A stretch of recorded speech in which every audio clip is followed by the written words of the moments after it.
Well, good morning and greetings, Business 22 students. This is Mr.D, and we are in week number 5 of our 8-week course in managerial communications here at Norco College. And this week you're going to be looking at 2 chapters, chapters 8 and 9, dealing with positive and negative messages. And of course, you're going to have another writing assignment to write a negative message or a negative email.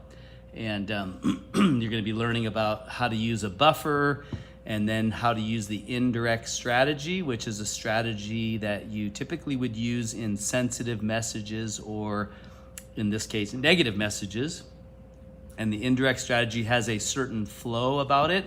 So basically it starts with a buffer, and then you give all of the reasons for the negative news, and then you give the negative news. That's what we call the indirect strategy, and then a courteous close. So you don't reveal the main idea or the negative news until after you've given all the reasons. And that's what you'll be learning about when it comes to how to address negative messages. I'm gonna go ahead and share my screen.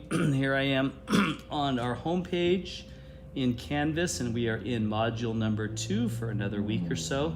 So I'm gonna select module number 2, and I'm gonna scroll down. Last week you started looking at business writing, and I highly recommend that you watch the video. I think the video that's posted here, business writing last week, hopefully you watched that. I also did a Zoom session last week, and we went over business writing.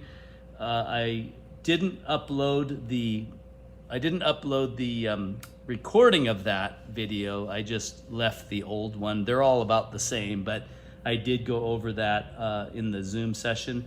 So anyway, yeah, it was right here on September 11th. Anyway, I did that. I'll probably post that at some point or another, but you probably won't know whether you're watching the older one or the newer one.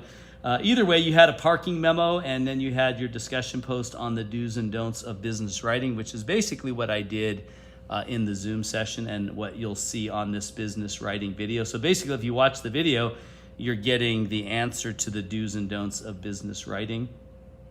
As we move into this week then, you have again the 2 chapters. So I provided the PowerPoints, then you have a check-in assignment. So there's 2 questions from chapter 8 and 2 questions from chapter 9. I believe one of those questions is how to use the indirect strategy for negative news messages.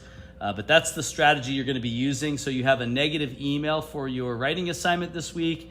And then of course you have your quiz on the 2 chapters. And then you're going to be continuing your discussion post number 2 on the do's and don'ts of business writing. Actually, I think you have one more week to complete that after this week. So yeah, so that's the plan.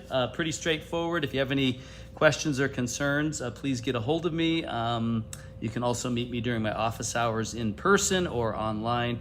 I do want to note that when you are doing your writing assignment, especially this week, you're going to be doing an email.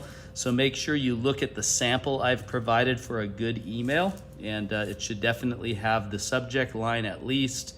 It definitely should have design elements and text design in the document itself to make it more readable. So things like bullet lists, headings, bold text, short single-spaced paragraphs, etc. And then it must have a full signature block at the end. And a full signature block is basically name, title, company name, phone number with extension, and email address. And that should all be in the what we call the signature block of an email.